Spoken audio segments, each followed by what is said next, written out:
Hey guys, in this video I'm going to show you how to use the colors of a photo in Canva.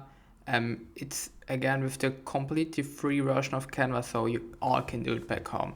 So let's assume you want to use the color of this shoe in our design because it's our shoe or something like that.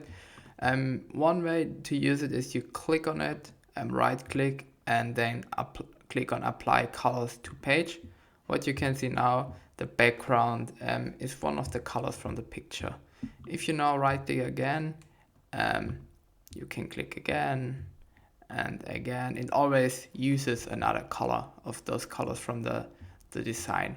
Another way to do is if you now click on the background, you click on the color and you click here on the plus, and you can use this color picker.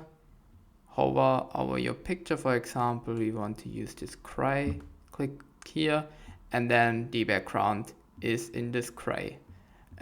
Yeah, it's quite an easy way to really get this corporate design, this brand identity in your design. It's for free in Canva, you don't need to use any online tools. Yeah, I hope this video helped you. Thank you so much. Bye.